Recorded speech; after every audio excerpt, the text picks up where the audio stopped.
Welcome back to Urban Gaming, and welcome to the first in a long time since it's been updates on the Hungarian army project. And you can see today we have quite a few tanks the same. There's an upcoming Tank Wars tournament, and I'm pretty keen on running the Assault gun battery from the book, from the Budapest book, which is allowed by the tournament rules, so that's pretty cool. Don't have to take my infantry in trucks, because the Hungarian trucks suck. So, I thought I'd go through all the different Zyrinis I've got, because there's a couple out there, and there's a couple of different options, and I want to let people be informed as to what the options are. So the first one I have here, and the only painted one, is a 3D printed model from Paint and Glue Miniatures. That's who it's from. I have added that shovel myself. That's a plastic shovel from some kit. I don't know which. Yeah, it's for a 3D model, it's decent. I'll compare it to the best model, which will be all the way down the line. But yeah, look, for a 3D print, it's decent. It gets the job done. Not necessarily cleanly, but it gets it done. Up next, I have an earlier Mad Bob Miniatures Zyrinis, and this one is heavy. Got some Rubicon stowage, as well as the fact that when I built the kit, I accidentally stuffed up. So this isn't on Bob at all. It's on me. I stuffed up the hatch, snapped the hatch in half. Thankfully, the hatches are almost, you can see there's a little bit of a gap, almost identical to Panzer IV hatches. So, sorted that issue out there. Yeah. Decent, like the detail is great, right? With Mad Bob stuff, the detail's great. The issue I had with the earlier production, and you can see I've tried to fix it, but it's just the bumpy texture. You can see it here especially. I'm hoping to get this one replaced before the tournament, but if this is what I need to run, it's what I need to run. And I put a bunch of stowage on it to try and detract from the less desirable portions of the miniature. But Bob has updated his Zyrinis, and have a look at this. Beautiful. A little bit of Rubicon box on the back there. Absolutely beautiful kit. And here's one that's yet to be built so that you can see how it goes together. It goes together very much like the Rubicon Hotchkiss I put together. I should note the models are a little bit sticky, but I was in contact with Bob himself. He told me it's probably just this particular batch didn't get as much sunlight when drying as it should have. And so tomorrow I'm going to stick them out in the sun, let them dry for a bit. And he reckons that should fix the problem. Erwin from the future here, confirming it did fix the problem. Yeah.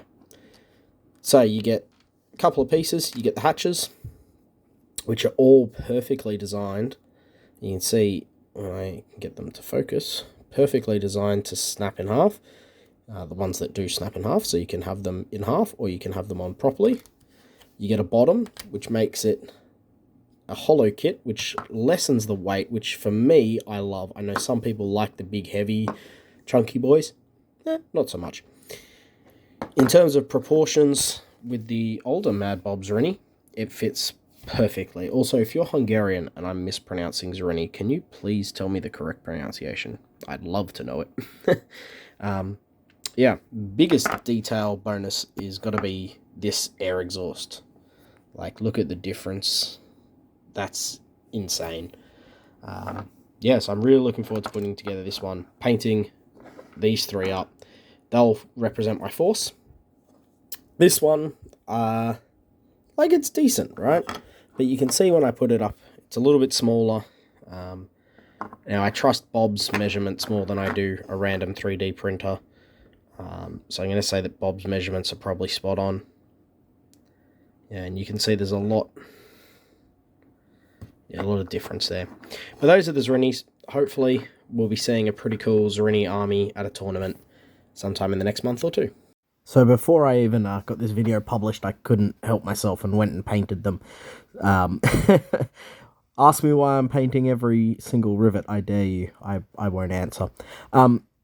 Anyway, so I've got two crew in there. I've got the front crewman is a Rubicon Sherman driver, who I put a Hungarian hat on.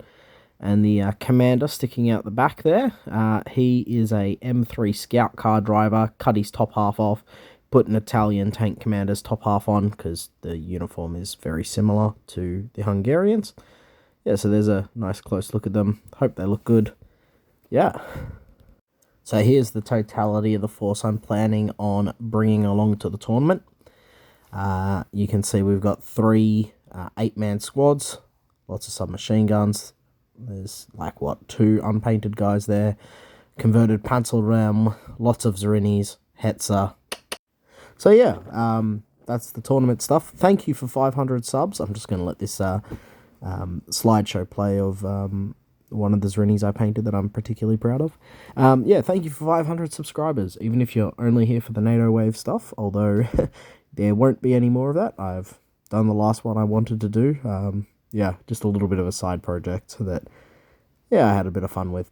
But, yeah, so we're hoping to get some more footage out on the channel with the Hungarians, hopefully playing against Cal from Theatre of Wargaming's army that he's bringing to the tournament, so we can get a little bit of a practice match in before the tournament, put that up on the channel, then we'll head to the tournament, put that up on the channel, and, yeah, thanks for watching.